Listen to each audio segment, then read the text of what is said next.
Байман? Катакани? Тухсунов? Нет. Завтра в Украину. Махтал,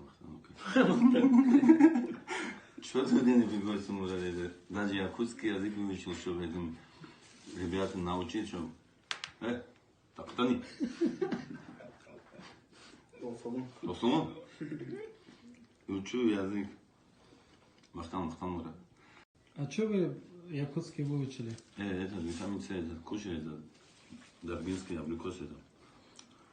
Знаешь, это якутский надо было выучить, когда я там боролся, Григорий, он русский этот понимает, но другие тоже понимали русский. Я выучил якутский язык, чтобы никто не понимал, что я ему подсказываю.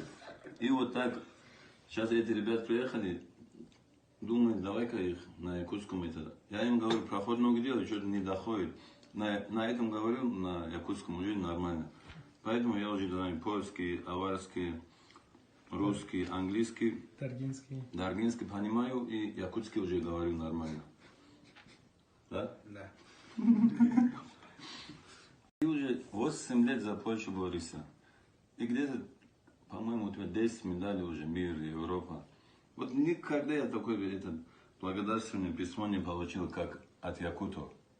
Это даргинцы, что они, Мурат, совсем обнаглеющие или что за люди это? Ну, такой нож. Вот это нож тоже это древнего мамонта, это кость и так далее.